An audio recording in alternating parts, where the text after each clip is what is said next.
9/11. U.S. Army Specialist Jason Wheeler is one such hero. He re-enlisted after 9/11, but training accident injuries left him unable to walk. Specialist Wheeler and his family received a mortgage-free smart home that's custom designed for his needs. Help heroes like Jason and their families. Join Tunnel to Towers mission to do good in their honor. Donate $11 a month at t2t.org. How will you be when you're over 100 years old? Will you keep an open mind? Will you be in high spirits? Will you still love to travel the world?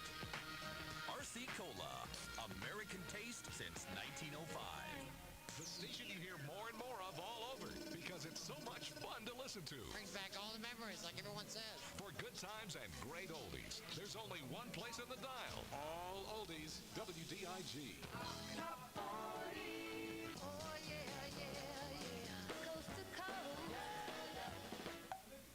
I recall just walking down the street, trying to escape the city heat. I saw her from the corner of my eye. Yeah, she looked so good, I thought I'd die.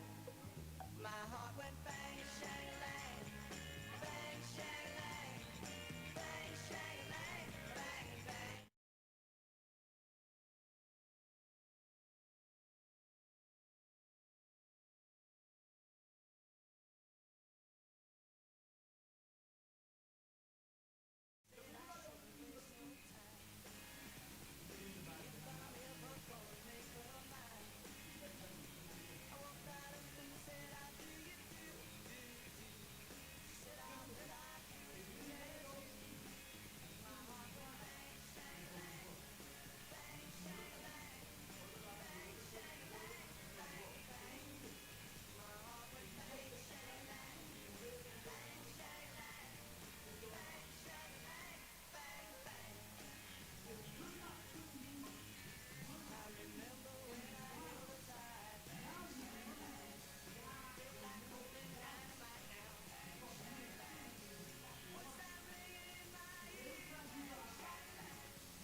If you're looking for a tech-related job, forget everything you've been told for the last 5 to 10 years. Training for software engineering. What everybody testing is uh just put my little volume. I wanted the live ain't on, right? Oh, now we on 11 minutes late. uh So we got to make sure we get the seed in the ground. I'm petty sometimes. You can't call me petty, but I'm petty sometimes. You got to get the seed in the ground. If you want to see your money grow, it got to get in the proper ground. And I want y'all to understand this. There are proper ground and there is not proper ground. It's almost like picking the right stock and not. Because you got to make sure you put it in the right ground. Money has to be moving and functioning in order for it to bring you back a return. So if it's not moving and functioning in the proper way, it's not going to bring you back a return. Do y'all understand that buying a pair of shoes, there is no return on it? Like you don't invest in a pair of shoes and then when what's the average pair of shoes sneaker cost? $125, $150? So when you put $150 on those pair of shoes, Amazon don't, or Nike don't send you $300 back. They send you the shoes back, meaning that that is not an investment. That's a purchase. We got to do more investing than purchasing. And you're wondering why your bank account is low. You purchase more than you invest. So then you got to figure out what I need to invest in and what I don't. So if something, y'all hear me now, if something is not going to bring you a return, then maybe you don't need it in this season. Y'all hear me? There were seasons in my life that I was not able to buy stuff. When I got able to buy stuff, hear me good, I was disciplined enough to understand that though I can buy stuff, I don't want to because I'm trying to save up like I want to save up. Now I can live like I want to live based off the fact I learned how to discipline myself, save like I need to save, invest like I need to invest, and do what the Lord said concerning my money. And now I can live like I want to live, buy what I want to buy, based off the fact that I learned the principles of how to be disciplined with my money before I got jacked up like I went through so much money as a young guy, 23, 24. I went through so much money it was ridiculous. I mean, like went through money like it was money. But I won't do that now. So you change your perceptions and transform your thinking. Think differently about money than you ever thought about it before in your life, in this season of your life. I want you to start thinking different about money, knowing that your money is a seed, and if you put it in the right soil, then your money will bring you a return. Plain and simple. So I want us to be challenged, even now, as we begin the rest of this month. I want us to be challenging with our purchases. Whatever we choose to buy, I want us to consider not buying it if it's not a necessity. Somebody says, it's too late, Pastor. No, we can start from right here. I'll give you a break. Let's start from right here. Why don't we be really cautious in our purchasing, that if it's not a necessity? What do you mean a necessity about someone? If there is no food at the house, nothing but the salt and pepper, no eggs, no salt, then you might need to go buy some eggs. But if there is some food at the house, I'm not going out to eat. I'm not buying no bottle of champagne. I'm not buying no wine. I'm gonna wait till after this month to buy the wine, and I'm gonna celebrate at the end of the week then, but not right now. You know, y'all just, it's the end of the week, and it's been a rough week, and then buy the wine. And y'all just gonna chill. Sit down. Take that $10 and put it in your bank. Put it in your high-yielding savings account, and let's see how much that $10 can bring you back over return. Okay, any questions? Yes, ma'am.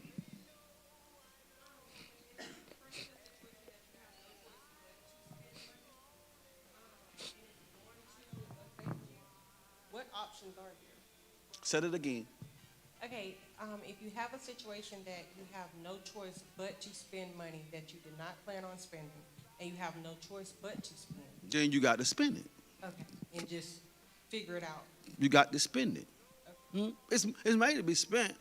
The problem is, if you ain't got nothing back there after you spend it, meaning that when you spend it, that's all you got. That's where the problem comes, because we spend so much all the time that we don't. Most of us don't, the old folks used to say, we don't have nothing saved for rainy days. If we save properly throughout, if you made $1,000 a week, and see, that's where it comes with eliminating debt. If you make it $1,000 a week, which is $4,000 a month, which is subtract $400 out of that for tithes and to room, so you got right at $3,500 to operate in. If your indebtedness is more than that a month, then you already have a problem, because you ought to be able to pay bills and save something out of that. And if you can't, then there's a problem. That's why I said we got to learn how to eliminate debt, because some of the debt we got we shouldn't have no more. So then our principal should now be working on how to eliminate some of this debt. So out of my $3,500 I got out the whole month, I can pay my bills and have some saved and then still spend some. Because did it make any sense? It does, but what if you have to touch your last? Like if you have no choice, like how do you, I guess, bounce back from that? Constantly? No, just it's gonna happen one time, and then within a month you'll kind of level. You'll be back where you need to be. Okay, then that's fine. Even though that's not fine, I can handle that. Because as long as I can get back to where I was, it's okay. Because all of us get through lumps or go through lumps. The refrigerator tear up. Need 4 new tires. You know, that's $1,000 or more right there for tires. Just in it, the carburetor go out, starter go out. And so we have to figure out how to fix that, and then that might cause us to get that. But then, as long as we know how to bounce it back up and save it back up to get where we was. Yeah. Okay, anybody else? Till you had to, okay. Okay, anybody else? Okay, debt consolidation. I think I shared this, and I'm kind of moving fast. Debt consolidation is what we begin to liquidate debt. Okay, you say you owe $1,000 for furniture bill. Y'all hear me? Look at me good.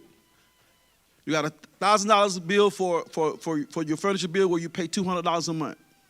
Then you got a refrigerator bill that you pay $1,500 with, that you pay $400 a month.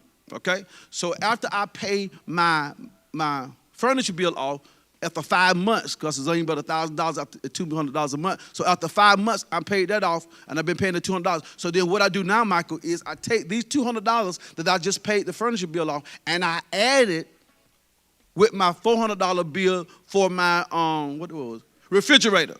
So now I'm paying $600 for my refrigerator, because I'm not missing these $200, Charles, because I've been paying this already. So then I'm adding this now, and then that means that I'm going to take this out quicker than normal based off the $400, because I'm adding $600. That means I don't have to pay as much interest, and I'm paying it off quicker now. And if we pay it off in the time period that they say, 6 months, same as cash, 90 days, same as cash, whatever it is, then you pay it off with no interest.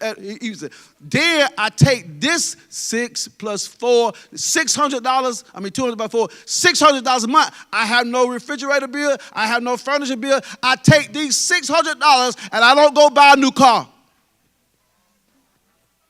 I take it and put it in my savings. Unless there's another indebtedness I need to consolidate and take out. Because then now I have $600 that I can put toward my savings, or I can take $300 from that and I put towards the savings and take the other $300 and add it to another indebtedness and go ahead and pay this off.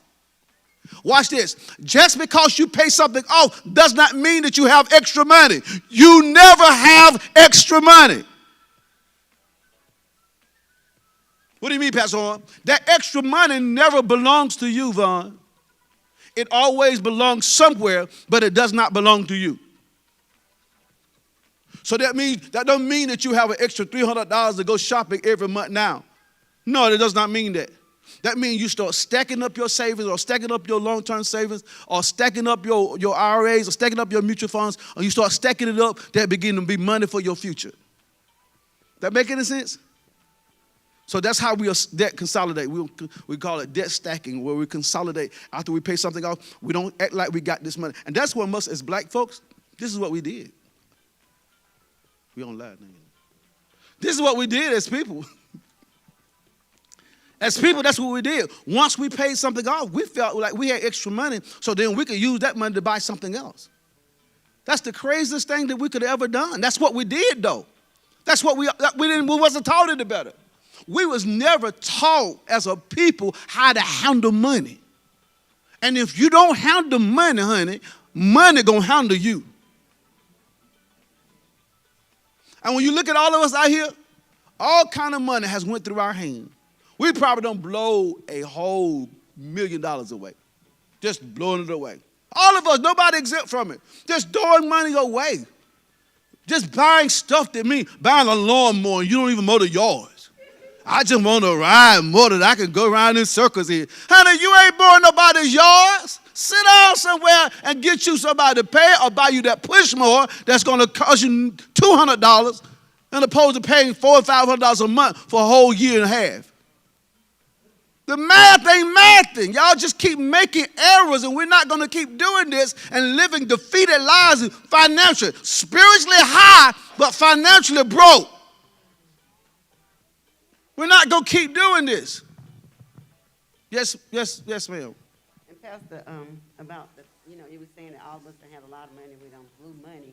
And the sad part about that is, then one day you get to a point like you like me, and you can't make money no more. So you won't have money, because you just ain't able to make it like you used to.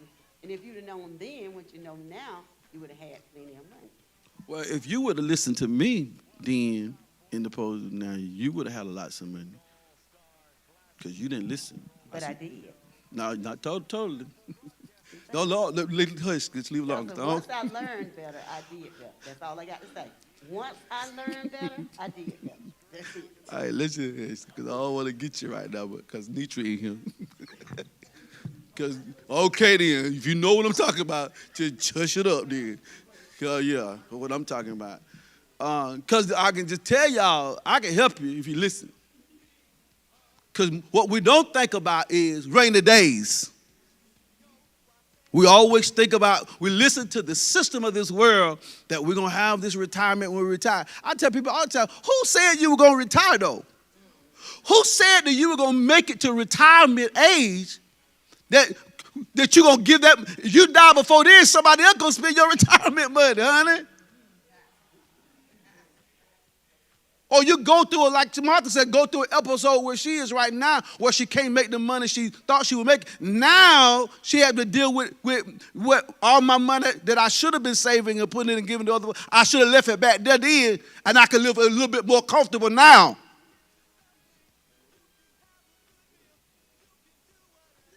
So we got to make sure we are listening to the Holy Spirit in every aspect of our lives, because he'll teach us how to be smart, especially with our money. Think different when it comes to our money. Okay, so money accounts. Any more questions? Money accounts. And I know I'm moving a little fast, but we're going to have time, another time. We could talk about this all our lives. Somebody said something? I hear some mumbling. You want to say something? Come on. Come on.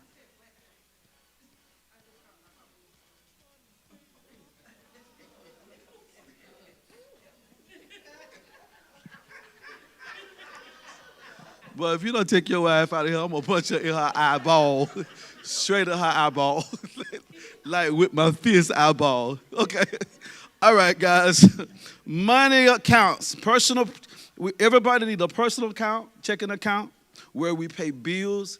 Now, is there anybody, let me ask this question, because that might be, is there anybody that does not have a checking account? So everybody, why don't you have a checking account? So you just don't have a checks. Okay, I'll finish that, because you got a debit card. Okay, right, okay. Okay, everybody need to have a checking account. Everybody need to have it. So money accounts is personal checking accounts, personal savings, short time and long time. You usually have two types of savings account. Now, your personal checking account should be with bills or indebtedness or whatever that comes out. Like I don't like what they call it. Auto pay. I don't like auto pay, but then there's some companies that has to have, they call it something else. It's not auto pay, but it's drafts. That automatic draft comes out your account. I don't like that to happen out my personal account, because I don't like. I have an account just for automatic drafts.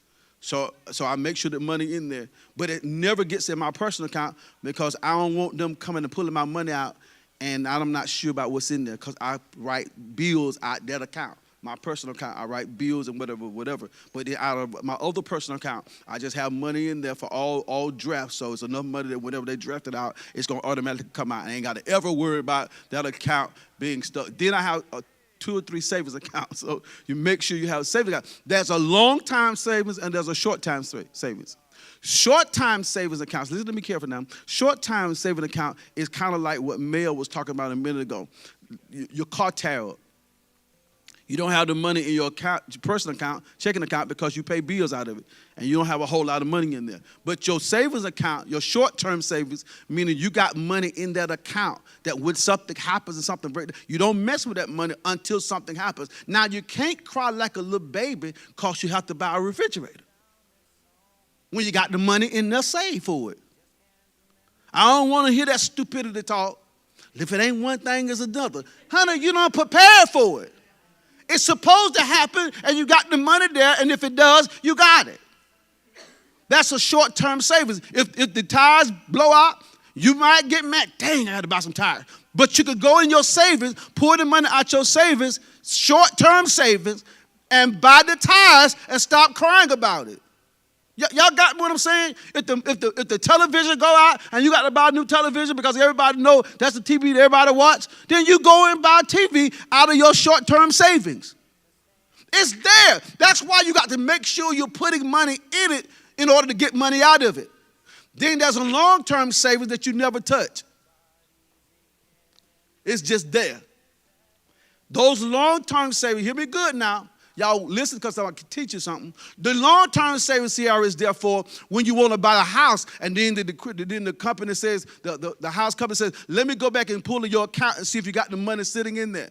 Then you pull, they go, and then the money been sitting in the long-term savings forever, and they say, okay, yeah, you've been having that money in there.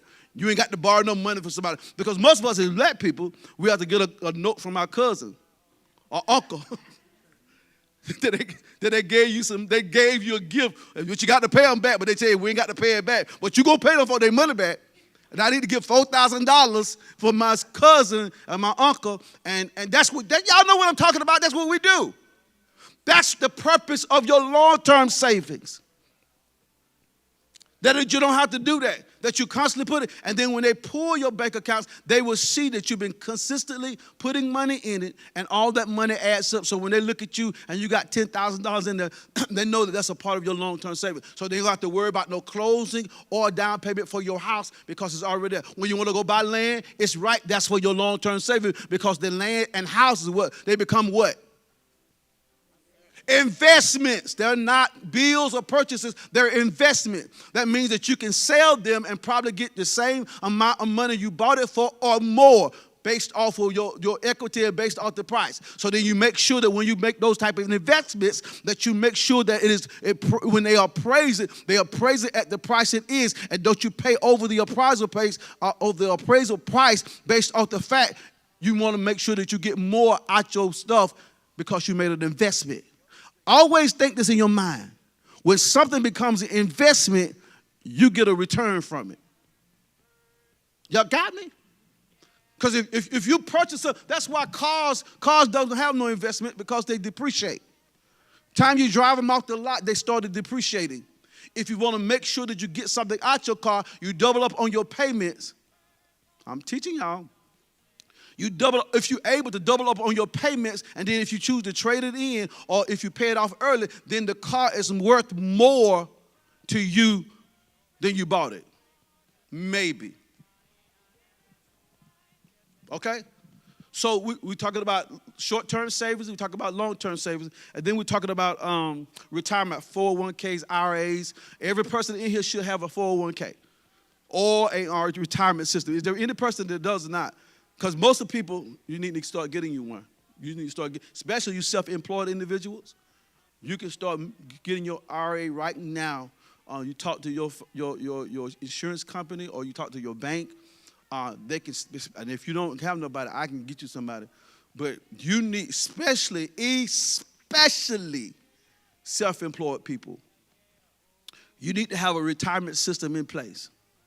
Even if you start out this way, and then later on you want to get into a job with a company, and they have a system, then you can roll yours over into that one and continue to add it to it. Y'all hear what I'm saying? So you need to begin to look and give you an IRA or some type of retirement system. Most people have 401ks, which is probably the best when you're working with companies, because most 401ks, they kind of match your money you putting in. Am I correct? Right. They kind of match your money. So that's great. But then for us IRAs, people that get our IRAs, we don't get it matched. We just got to put in there as much as we can. Okay. Mm-hmm.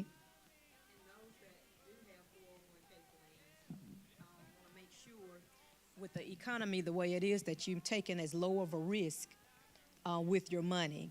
So you may want to check with your companies and make sure you got a fixed annuity with your accounts, so that even regardless of what the economy does, regardless of what the stock market does, your money is secured. So fixed annuity, that's what you want to transfer it to. Come on, Jemiah.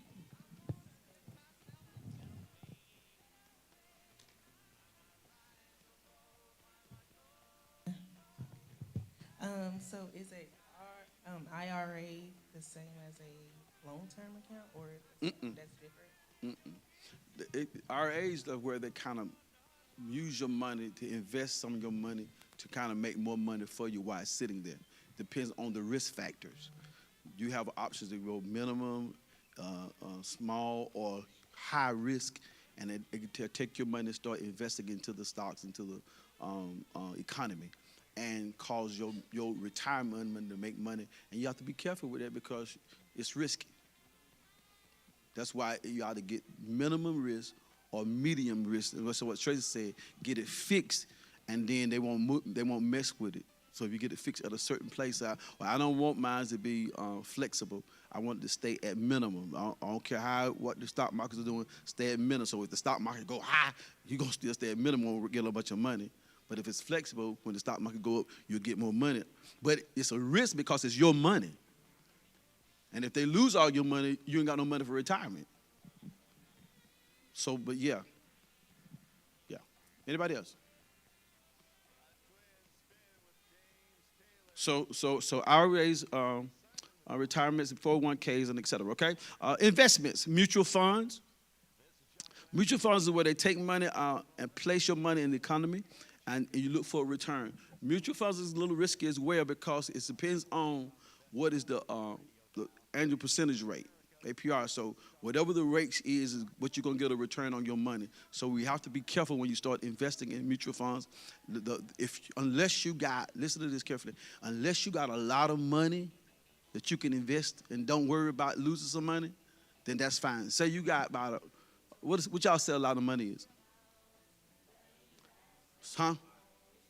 50,000? Okay, say you got $50,000. And so you might want to take $10,000 and put it in a mutual fund with high risk. Y'all hear what I'm saying? So if you lose something on that $10,000, you ain't worried about it now. Because when I said 50,000, she said 50,000. That's money sitting there you just got in your long-term savings. And so if you take $10,000, put it in there, and it got high risk, and it start making you a bunch of money, you win. But if the stocks drops and you're not making no money, you might get down to $7,000, $8,000, $5,000 off that $10,000. And you can do that if you got $50,000. That's not going to hurt you to the place where you lose your mind. Some people it won't hurt you till you lose your mind. But so you make sure you be careful and get all the knowledge you can about the mutual fund. Then you talk about money market, and all these things about the same is where you put it in the economy. Stocks and bonds. Now the things about stocks and bonds, it depends also as well on the annual percentage rate. If the annual percentage rate, because if it's down, you ain't gonna make a whole lot of money. And then with bonds, it's almost, right now, it's almost giving you the money. You don't make pennies on your dollars. So just be careful with that kind of stuff.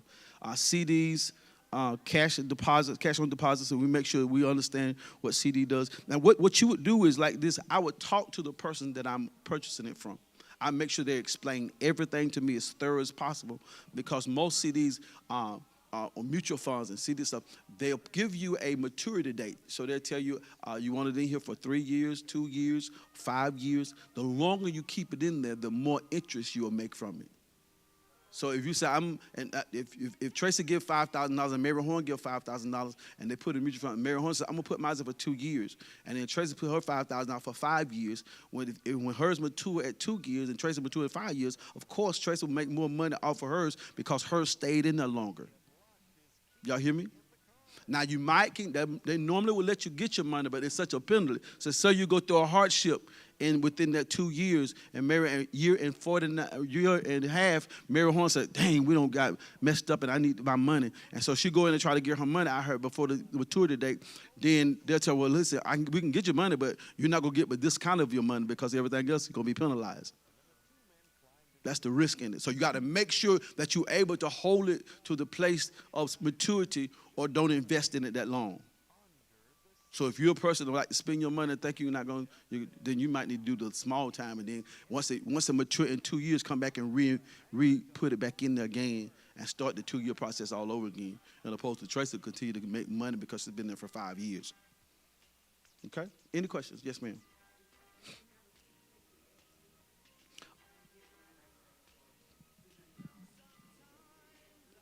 I'm not sure. Okay, you can? Okay.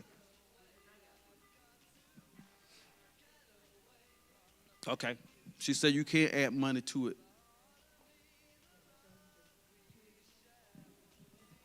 Okay. No, she said the CDs. Yeah. Yeah, I wasn't sure about that. Okay. I think you answered this before, but I can't recall. So which one you prefer, a CD or mutual, or both? Say it again. Which one would you prefer, a CD or mutual, or both? That's your prerogative, a personal prerogative. I think both of them is good. My thing would be which one would give you the most money at the end of the outcome. So when it matures to the max, and your 5 years is up, or your 2 years is up, or 3 years, which one will yield the most profit for what you're doing? That's me. Now, I think the mutual fund is probably a little bit more safer for me.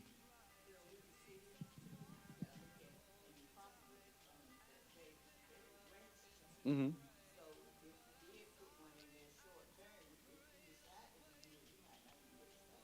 Right. Totally. That's why I would really suggest totally that you lock in for the long term that you can afford to invest. Y'all got what I'm saying? So you might have $5,000, but you don't want to lock the whole $5,000 in.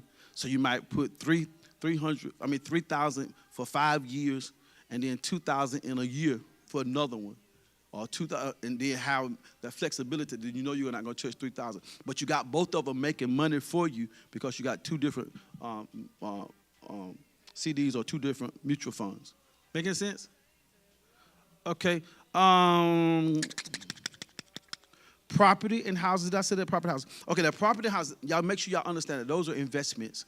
They're not indebtedness. They're investments. I know that you pay that mortgage every month and you think this is an indebtedness, but you can take your house and car after, especially if you bought your house at a decent price when the markets were down, and now the markets is up. You can purchase, or you can sell your house at that point. Like we bought our house, it was probably about 4 years ago, 3 years ago. The markets were down. So if we sold our house right now, we would make almost right at $100,000 more for the house that we bought, meaning that we could sell our house and get $100,000 out of our house because the market had went up based on that point alone. So that's why I say it's an investment. So if we go in and sell our house right now, all the money we put in our house from the time we bought it, we won't miss it because it's an investment. I'm actually getting more money out of it now. And that's why you like when the houses are up. For people that want to sell their house, you want the percentage rate to be up. But those trying to buy a house, they need it to be low. And so that's the flips to that. But it's an investment. And I want y'all to understand, anytime that you can buy a house or property, those are good investments, especially if you can buy property that you got a word on. Listen to this carefully, that you got a word on that they're going to build something within the next 5 years or 10 years. You go and buy that property up right there, and then when the company get ready to build over there, then they have to buy you out. That means you can negotiate price like you want to. So you might have paid $10,000 for a piece of property that nobody wanted, but then the developers getting ready to develop that land, then they'll pay you $100,000 for a $10,000 piece of property. That's why it's investments. Okay.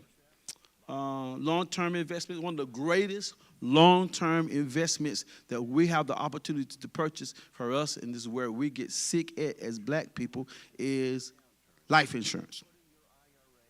I don't know what it is.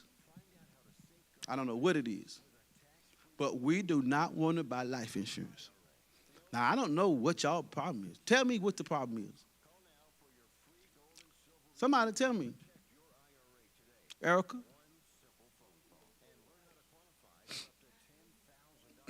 Wait. If you don't feel that way, how you know what somebody else feels? Somebody, I just think this. Some people feel like this. But some people feel like, you dead. You dying. So what I'm getting all that money for to leave it for somebody else? That's how dumb people think. And if you think like that, I'm calling you dumb on purpose. That's the mindset of the average black person. That they don't want to leave money for somebody else to spend. When the Bible tells us to leave it inheritance for our second and third and fourth generation of people. So why wouldn't I, if that's a place for I'm to leave something for my kids and my grandkids and my family, why wouldn't I invest into their future by making sure that they're well taken care of? It don't make sense.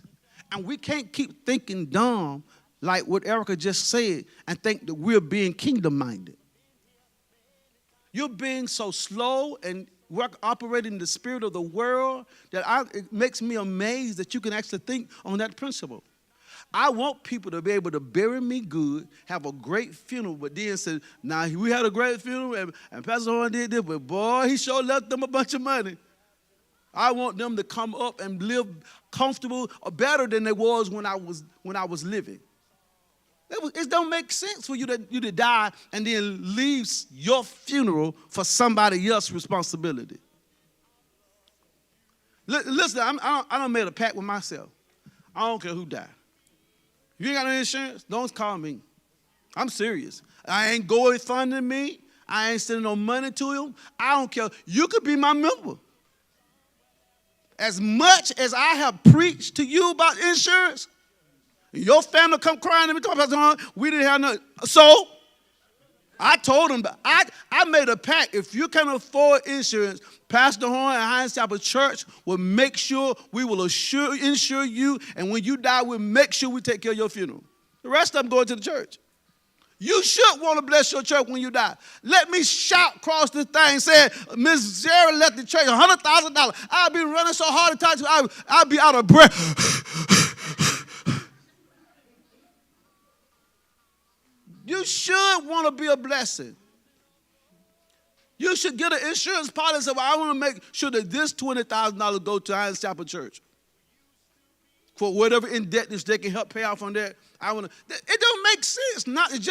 Listen to me. And what they did for our grandparents and our parents would taught them how to give listen to me now, pay for a policy for $10,000 and $5,000 for 30 and 40 and 50 years. And when they died, they gave them a check for $10,000 and $5,000. Who can bury somebody with $5,000? That won't even buy a casket this day and time. So if you're here and don't have insurance, if you're too proud to say, it's me, Pastor Horn, you need to send me a text and then let me talk to my insurance company and let me bring him down here. Actually, I got somebody in the church to write the insurance. And we'll write it and we'll make it plain. And if you can't pay for it, I'll make sure it's paid for. But you better believe we're going to be the beneficiary. Now, I'm going to have an agreement. I'm paying for your funeral. I'm going to pay for your funeral. We're going to have that agreement. But the rest coming to the church. It don't make no sense. And we can't keep thinking like Erica think. Not Erica, but the way Erica said. I'm just using it. We can't keep thinking like Erica was thinking. Because y'all know one thing? Y'all know one thing? Y'all gonna die. Trey, they're going to die. And somebody need to be your beneficiary to make sure that if you do pass before your appropriate time that you thought you were going to die, there's somebody that can handle your business and you have enough insurance to take it. Listen to me. Let me just tell y'all this. $10,000 policies and $20,000 policies don't help nobody. I'm just going to tell you. If you got a $20,000, $25,000 policy and talking about, I got a good insurance, you're going to take $10,000 to $15,000 to bury you. Every bit of it. And then you leaving your children, 3 children, $10,000. When they split that, we got $3,000 apiece. $3,000? Okay, Miss Dorothy, I can't pay out this car with $3,000. Mama, what was you thinking? So if you need to go back to your drawing board and have a conversation with the people that's connected to you and see if you got enough insurance. And make sure that your beneficiaries is proper. And then make sure that you got enough insurance that the people that you're leaving behind can live 3 to 5 years like they've been living or better. I've been teaching this since I was over there. And some of our people caught it. Some of our people didn't. I was so happy that when Miss Brenda passed, Ricky Picks called me, Pastor Horn. I'm sorry to hear about Miss Brenda. She was a dear. She kept her insurance, and she's well taken care of at her funeral because her insurance is good and standing. I was so happy to hear that. Some people catch it because y'all family can call me what they want. I'm serious. I ain't paying for it. He paid all that money to the church. And I told them to get some insurance. We can't keep doing this. Yes, ma'am. If we have life insurance, can we still get life insurance? Push your thing up. If we have life insurance, can we still get life insurance with the church? If you got life insurance and you want some more, if you want to, yeah. Okay. So sure enough, will. Yes, ma'am. Yes, come another. Hold on. Yeah. Why wouldn't you have a policy for the church? This is your home just as well as your other home. Look, you can't sow a greater seed than that. That's what everybody else is doing except us. Y'all think these people just giving that money? No. It's in their will to give the church this. Give the church that. We the only one think narrow-minded. Yes, ma'am. I know you said the 15 and 20,000 isn't much, but I don't agree with adults that being much. But what about children? Now, for the kids, most kids can get most insurance. I don't know all of my insurance. They'll give a $15,000 policy for a router for the kids without even having to pay for it, which is good. So we shouldn't go over. Now, I would. Because they just, like, if your child passed, if you just want to bury them, then you all right with $15,000. But if you want to be able to do stuff with your life and stuff, it costs so less. Why wouldn't you pay $10 and $15 if it's even that much for your child a $100,000 policy? Y'all know how much insurance is for kids? The younger the person is, the more insurance, the cheaper the insurance is. Why wouldn't you? And here's what y'all don't realize. Those persons that does not have riders on for your insurance for your kids, and you feel like you don't have no insurance for your kids die. I know we don't never look for them to die, but there's a lot of little short graves out there. Stuff happens. And you want to make sure that you can take care of the funeral and be able to take care of your family if your kids die. So then to have a $100,000 policy or more for a child that's going to pay $5 to $10 a month, why wouldn't you? Gerber, ain't this Gerber? Gerber has I think you start out with a penny or $1, one of them. It used to be a penny. I think it's $1 now. You start them out with penny when they're born, and you can max them out, and then once they get to 20 or something, then you can redo it, and then it starts back up. But this is at the minimum money, guys. You throw that away in eating out a week. I just felt like when I got their policies, it was just to bury them. I guess I didn't look at it that way. Like, I just felt like I was like, why would I get more? Like, I'm trying to live off my child's past. And you should want to help live off your life if they pass. Okay. If my children die, I sure am going to live off them good. By Raven, by Erica. But we're going to go and enjoy life, because I'm going to make sure we have enough insurance on them, not just to bury them, but make sure we can do what we want to do based off that fact. So yes, if you can increase it and it does not, probably you can increase it and not cost you too much more than you're paying right now. And Mel, you need to say thank God for Pastor Horn, because that was some good teaching. You just said I learned something I never thought it was that important. It is that important. Why if they did pass and they had to pass, why couldn't y'all live much more comfortable if they did pass based off you had the proper insurance? That would make sense. You got $200,000. You pay your house off and pay your business off and still live. Like, that would be great. Well, that's how black people think. They just think different. I got like the life insurance at my job, but to do like the kids and everything, is it good? Okay, so I need to add my mom eventually. Do they do like a family thing, or is it individual? It's individual. So I can go ahead and do it now and then do one when she gets here. Yeah, but you need to make sure y'all start, especially with your parents, and want to add your parents, because at a certain age they stop taking parents, and as the older the parents are, the more expensive the insurance is. And the less you can insure, especially if they already have pre-existing conditions. So if they got some illnesses already been at the doctor, because most people now, but here's what I love about Prime America, and I'm gonna let you finish. Prime America will let you insure people. They give you two ways: with the health examination or without. Without the examination, it'll be a little bit higher, but with the examination, it'll be a little bit lower. So you have the flexibility of choosing which one you want to do. But it's best to, as whatever the age is, go ahead and jump on it now. You can finish.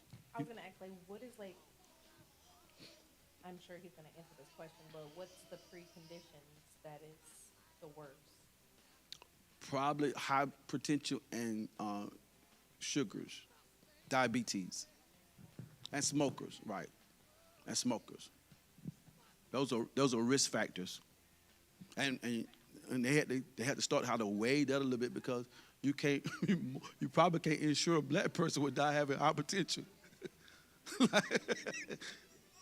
I'm serious. So now that's why they start to have the waiving, or they make the premium a little bit more higher, because they're more risk factor. And do you have to have somebody's signature, like your parents? You have to have their signature in order to get? Yeah, most definitely. Oh, man. Because then if you didn't, then you could insure them for $1 million policy and then go kill them. Yeah. You can't, yeah, somebody had to sign, the person that you're insuring has to sign for it, because that's what people do. That's what the people do. They get a whole lot of insurance and then get somebody to knock them off and poison them and stuff like that, and then they get that $1 million, $500,000 insurance policy. Okay, Ms. Sherry? Me and my children's father debating, and I'm praying about it. Adult children, they make good money, they got their own lives, but yet they don't have the responsibility of having their own insurance. Now, we both doing it, and I'm watching. What are you doing with yours? Are you thinking about yourself? Why is that upon your elder parents? So y'all are paying the insurance for them? Right. See, I'm debating. Well, here's the risk factor for you then. You can either do it now or do it later. Because if they died, it's going to be your responsibility. Well, whether you want it or not, it's going to fall on you as a parent, and then you're going to have to pay it out your pocket or figure out and go borrow to get it, or you can continue to pay this premium now and just make sure it's enough that you can get your money back. They living their best life.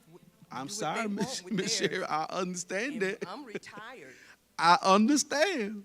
But if they died today, Miss Sherry gonna find that retired self to go figure out how to get some money to bury them folks if you didn't have that insurance. I'm gonna pray about that. I would advise you to keep it just in case. And I'll figure out a way to make sure I get my money from them. I'd be thinking they paying for my medicine, but I'd be getting my money back. Look, babe, I need to pay my medicine every month, but I get my $23 or $45 back every month because you ain't going to get me like that.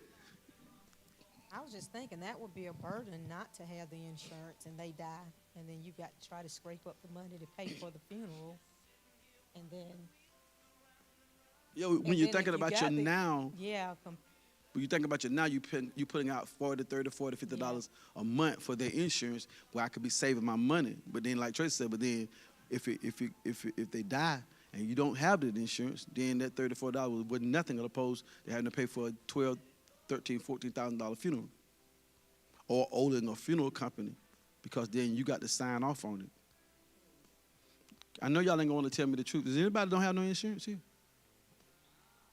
I know y'all don't want to tell the truth. But if you don't have some insurance, you need to talk to Pastor Horn. We need to figure some stuff out. Because I'm like this, and as much as I love y'all, it's crazy for me to teach this stuff. And I've been teaching this for years. And for anybody to pass and don't have no insurance, that would just put me on a bad spot.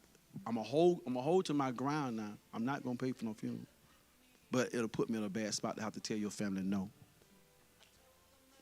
Martha, you had your hand up? Oh, okay. Anybody else? Sandra?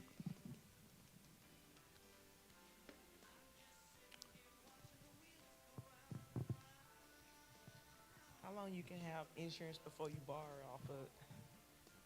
Well, it depends on, you can only have whole insurance to borrow That's off what of. I got. Okay. Now, it depends on how much, if it has matured. If it matured a lot, depends on how long you had it. If you had it over 10 and 15 years, then it should have some cash value built up in it. I ain't had it that long. Then you just keep on waiting.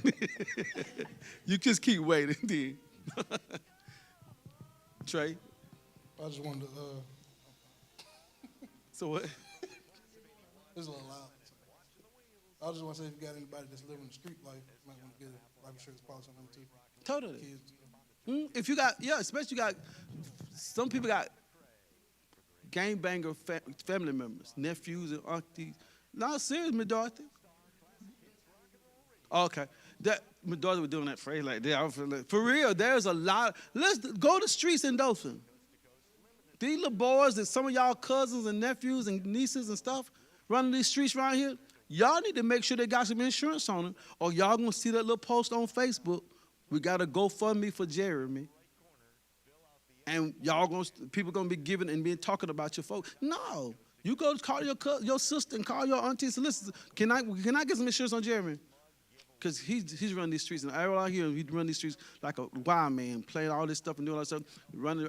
Can I get some insurance on him? That if something happens, we make sure that we take care of it.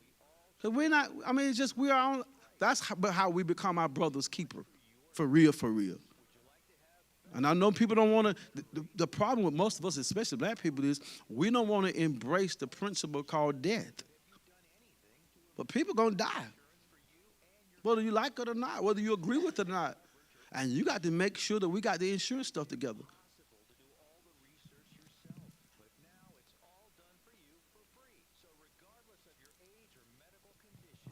So what about if somebody's incarcerated? Is that any way to do that? I don't know. You probably have to talk to the insurance company. That's a good question. I never thought about that one. If somebody incarcerated, will they allow you to? And I'm quite sure they will. I'm not sure based off their property of the state. So that's something you probably have to ask the insurance company. Because like right now, insurance companies can do everything online. They don't have to do presence no more. What you mean? How much insurance they let you get?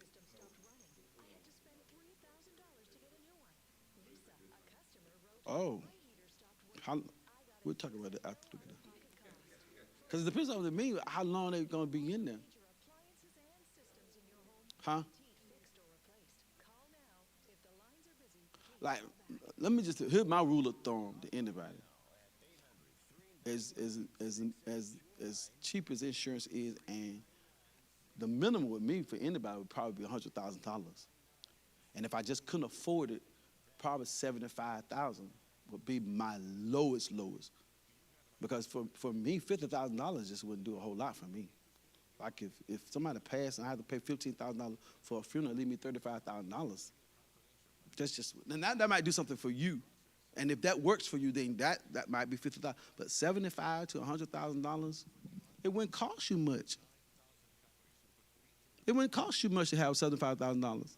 So Ellis should make sure that Chris got proper insurance, and if he do got proper insurance, but then I'm gonna insure you too, Chris. So if anything happens to you, I'm gonna make sure that we're taken care of. Like only a dumb brother or sister or auntie or uncle would say, no, you ain't capitalizing on me if I die. You just know they come down. They just dumb. You got a sibling that know that they ain't got no insurance? And you can't make them do it because, like I said, they got to sign it.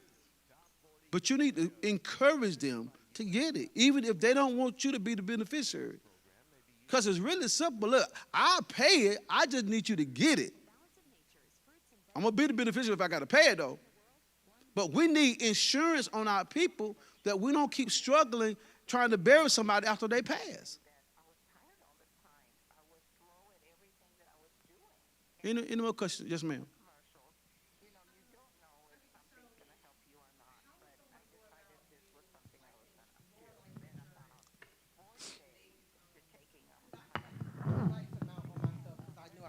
Kids, and if something happened, I wanted them to be taken care of. But I went through postpartum depression, so for the longest time, they would only approve me for like $50,000. So, are we able to get more policies in like different companies, maybe? At this point, how long does it been since they diagnosed you with postpartum? We should be coming up on about 7 years. Okay, well, they should be able to increase your insurance, whoever your insurance company. And if they can't, then you let me let you talk to my insurance person. Because if they can't increase it from $50,000, that ain't gonna help nobody. If they can't increase it, then you need to just change the insurance company. And they'll just look at your page of declaration and see what you got, and then you tell them what you want, and they'll start rewriting it differently. Because it's different when you already got insurance and trying to get to a different company, as opposed to not having no insurance at all. Somebody else had a question? That's a good question, man. So let me just make this plain. Everybody should need to have at least $100,000 insurance. Now, if you're a little older, it's going to cost you a little bit more. But it ain't too late. If you ain't at 73 or 75, I can't remember which one of the 73, 75, one of them, then you can still purchase insurance. And it's just going to be a little bit higher. But and they're going to only probably let you get between $20,000 and $15,000 because the older you are, they know that you're maybe close to death. And so they won't insure you with $100,000, $200,000. But they insure you enough to make sure you get buried, and that's needed. Like y'all don't know, y'all ain't been to a funeral lately, or had to sit down with the family in the process of a funeral lately. I was outdone. That stuff costs that's too much. Like you walking out the door, you hearing all these things, and then they talking about the vault you put them in is $2,500. Just a vault? Like they ain't gonna even move in there. Why it gotta be so high? The vault is high, guys. $2,500 for a vault. Just to hold the casket in. Like, don't do the vault. Just put under the dirt. That say $2,500, y'all. Don't make good sense, but that is That's what we're at. That's the world we're living in right now. Okay, I'm almost done. Thank you, Lord. Okay, make money accountable. Always know where your money is spent. Always keep good records of your money. If you're not keeping good records of your money, then your money is taking over you. You got to keep good records of your. So make sure you know where your money is spent. Always be able to be accountable to your money. Always to be able to account to your money. Always know what you're doing with your money.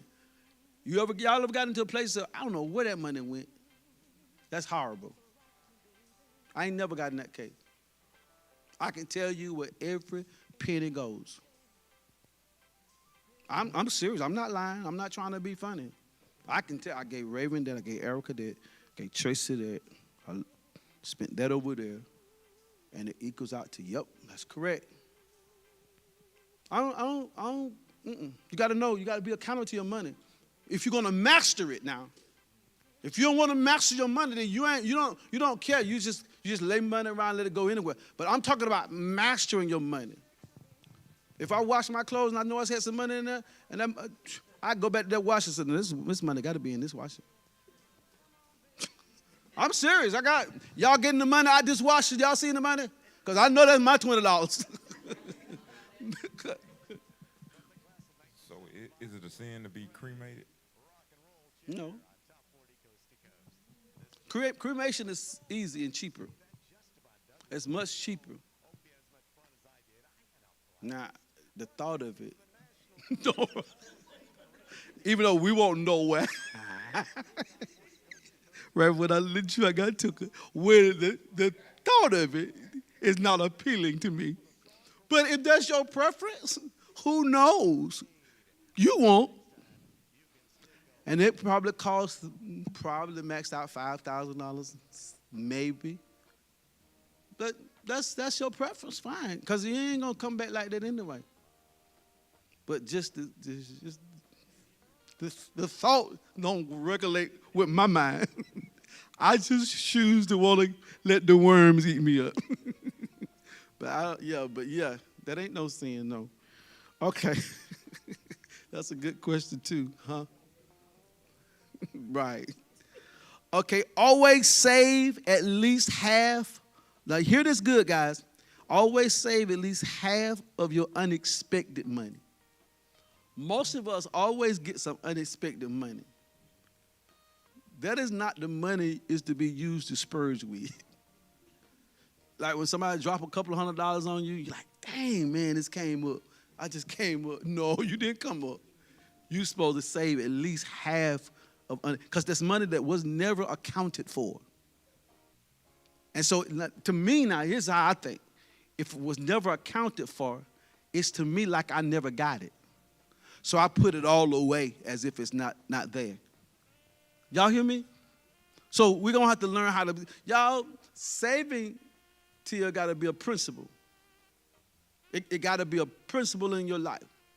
Just like anything else that becomes a principle in your life, when you get up and you have to go get something to eat, then that should be your principle. Then your money, saving money, should be a principle to you.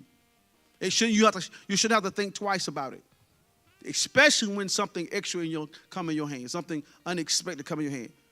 You should save at least half of it, and then you have the right to spend the other half. Never have missing money. Missing money is wasted money. When you cannot find your money, then more than likely you don't waste some money. So that's why it's important. Y'all hear me when I say this? That's why it's important, those persons that have checkbooks, to do your check and balance properly. And even those that don't do checkbook, if you're using your debit card, probably the worst thing in the world for us is debit cards. Let me tell y'all this. Y'all look at me. If you don't have a lot of money in your account, you don't need a debit card. Because you're not going to do check and balance. Because it's too simple and easy to swipe it and forget about it. And if you don't check, you find yourself swiping more than that's in there. Those fees Did they let you debt? Say it again. Overdraft fees? It's just making the bank rich. And see, here's what they do is they charge you an overdraft fee, plus you got to pay the money back that they covered you for. So you wrote a $65 check, and the overdraft fee is $45. You're in trouble. You're paying a whole $100 for an overdraft fee and a whole process of something that costs $65. That's worse than the insurance, the credit card. Y'all can't let these people keep doing it to you. So swiping, you might need to, if you're not disciplined with make sure don't use your debit card like that. That's why I love checkbooks. I still write checks today. I think that most people don't write checks, though, because they don't like to do the check and balance process. What did you say? But when you want to say something, do your hand like that, okay? Okay. But listen, checks, they don't like to write the checks, well, they don't write checks, and then they don't know how to do the check and balance. But most people, I've learned this. Most black people don't know how to write checks. That's why people don't like to use checks. You don't own checkbooks? So then that means you don't know how to write a check, then. See? That shouldn't be. Y'all gonna get thrown out of this Bible study. Y'all keep flipping your mouth up without raising your hand. That's what's gonna happen. Come on, Sandra, and then Shalonda. They teach you how to write checks in school, because they taught me. I agree. Now, some of them, didn't learn it when they was in school. But they taught how to write checks in school, most of schools. Now, I don't know about all schools. I didn't go to every school. I went to Abbeville High School. Abbeville High School taught us how to write checks. But now, that's no excuse, Carl, because if you need to know how to write checks, your pastor will sit down and do you a tutorial on how to write a check. Y'all need to stop being embarrassed. If I don't know how to do something, I'm going to figure it out, or I'm going to bring somebody in to do it, because I'm not going to use an excuse I don't know how. Y'all hear me? So I'm gonna teach you, Vaughn, how to write a check. I don't care if you don't want no checkbook, you still need to know how to do it. You don't need to be to the place, ignorant to the fact, ignorant means not knowing, to the fact that I don't know how to do it because I don't write them.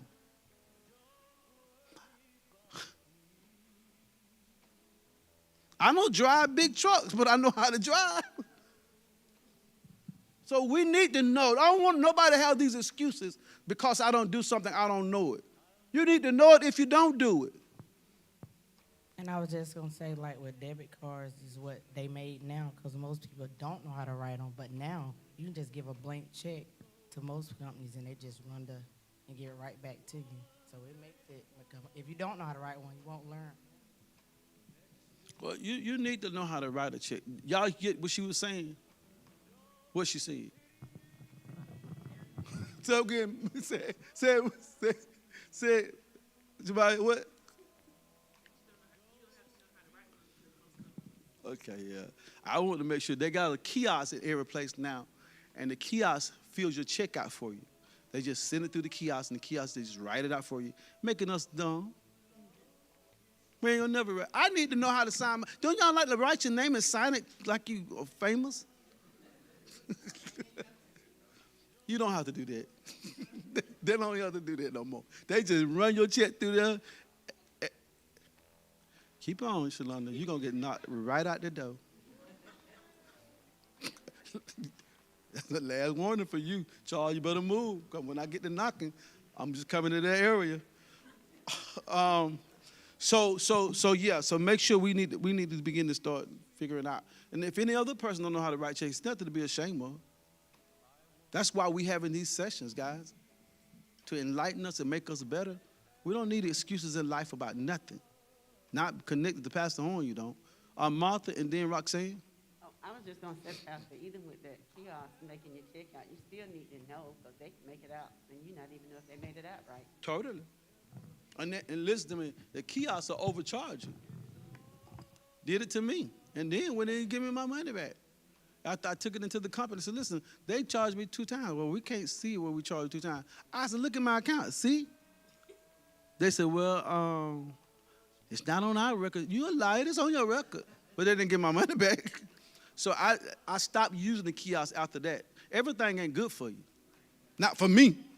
Y'all deal with convenience. I don't deal with convenience like that. Because I ain't got time to give people money because of their errors. On the flip side of stuff, a lot of places like Put it to your mouth, good. a lot of places now are charging $22 credit card fees, debit fees for rent. If you use your debit card too, so now is either you get it out of your bank. Even or your send a check. debit card? Yeah, it just went up to $22.95 if you use your debit or credit card. I'm gonna write a check. Money order. Or See, that's check. dumb. Because the debit card is direct money coming out your account with minimum transaction. See, that's just making money. They'll do the account like straight out of the bank account if you do that. But just is the point that they're charging $22 for debit cards and everything else. But what I was gonna say after that is start teaching your kids too. You're learning how to write a check, teach your kids while you're doing that. My son, he got his first little W-2. I'm gonna teach him how to do his own income tax. Even if we do learn, when we're kids, sometimes we don't retrieve the information and stuff. I'm gonna start teaching them now. It's like they got me took it right. Why? With the income tax? W-2s? Yeah, he ain't gonna get nothing, but I'm gonna teach him how to do it still. Go online and do his own income tax. Okay. Yeah, you gotta teach them skills. And some things I don't want to learn. Income tax is not my bracket or stuff like that. I'm gonna let somebody that went to school that was trained, because I don't trust that system. Paul Horn. I don't trust the systems like I trust somebody that has been properly trained that's not a computer. I got you, but I did income tax. Huh? I did income tax, so I know what I'm doing. You did. Yes. Okay, then you did it. Yeah, Okay, yeah, then so fine. we did on that Because the computer, those apps, they ain't designed to work for me. Y'all hear me? They designed to do the minimum. I need somebody gonna work for me. Tracy. Okay, you sure? Okay, let me finish and I'm out of here. And I'm quite sure on next week and the week after next that Michael will come and talk about, especially about writing checks. He like to go to the schools and teach kids how to write checks. But I think we need to do some adults how to write checks. Matter of fact, he brought a blank check in here and he did it. Maybe I ask him to bring that check and let him do it. Because everybody need to know how to write checks. And people that didn't say nothing, you need to know how to write a check too. It's not that difficult. And then you might need to start getting some checks and start using the debit card. People won't scam your account as much. Okay, last couple of things and we're closing. Never co-sign with nobody. Unless it's your spouse, don't co-sign with nobody.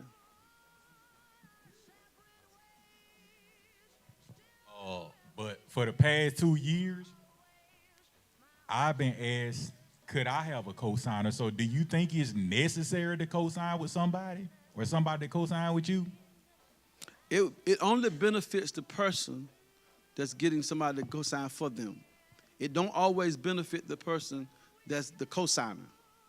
Because what happens is, if I co-sign with Martha, and Martha chooses to walk away from the loan and don't pay it no more, the obligation becomes mine. Not only does the obligation becomes mine, listen to this, guys, then it also affects my credit score. I can afford to be taking on your debt that you said that you were going to pay, but chose not to, and I definitely ain't going to afford you to mess with my credit score. I tell everybody I know, if it's not your spouse, and if your spouse ain't going to stay together with you, don't sign with them.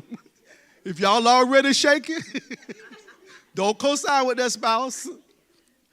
But if you know y'all going to be together, Ellis, you can co-sign. But if you think Kanisha going to trip about 2 more years, and she talking about signing me to get this car, no. So if they're not your spouse, I don't care siblings. I don't care.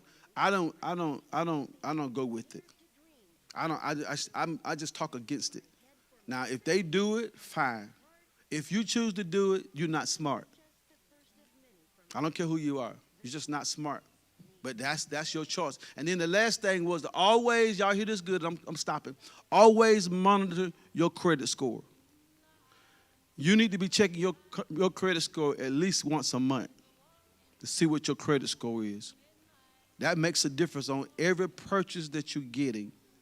It also will teach you on what not to purchase, because if it starts to drop on different things, then you need to know that there's a period that you don't need to purchase anything. Yes, ma'am. Huh?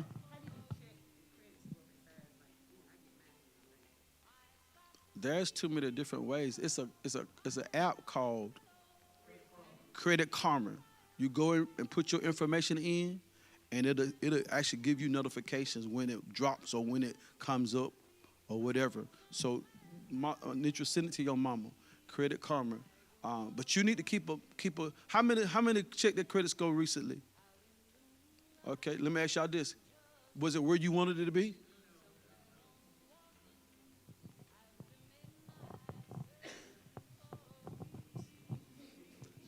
Then what I need to probably do next after this workshop this month is bring in somebody of credit repair.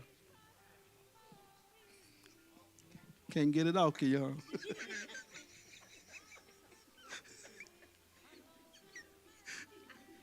I need to bring somebody in for credit repair, because there are some things that you can do to make your credit score goes up based off having to send in letters and make it in requests and stuff like that, that you'll be surprised that stuff to be taken off your credit score just because you're writing letters or sending emails. Because some of us need better credit where we are right now. Yes, ma'am. I was just going to add on that every year you can get a free credit report, and it pulls like from the 3 main ones. Mm-hmm. I just want Okay. Yeah. And it's free. But everybody needs to know their credit scores. And if you're in the 600s, you need some help. Like, you need some credit. If you're older and got 600s, you need some repairs. Like, your age. If it's your age, let me get these people out. Listen, thank y'all for being with us tonight. We pray that we said something to help you. Listen, on next week, we got two more weeks of persons coming in and do some workshop on finance and stuff. Stick with us. We probably can help you get to a better place financially. And we would love for you to be our guest on Sunday mornings. 2210 Stringer Street. This Sunday, we have a 8:30 service. So we would love for you to be a part of our 8:30 service as well as our 10 o'clock service. Come with expectancy. We trust in God to do something great and mighty. God bless you and keep you. If you are a Sabrina age and having 600, how old are you, Sabrina? 37 and having 600 score. You in trouble.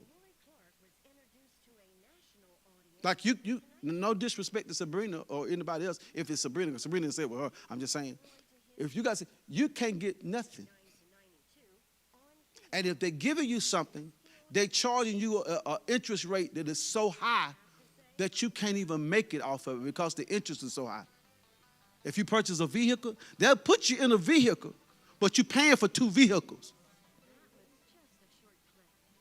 So you got to work on your credit score. You got to. Getting up to 700s and 750s, that's a good little place to be. Anything in 700s, 730s, 720s, and 750s, that's good. Any over the 75 and 780 and 790 and 800, that's great and excellent. But you need to get out of that 600 place. Even if you get out and don't purchase nothing, just to stay in that grace place of purchase, having that power to purchase, but don't purchase means a whole lot. But you got to start working on that, and maybe we need to bring somebody in to help us to clear some of that stuff off our credit.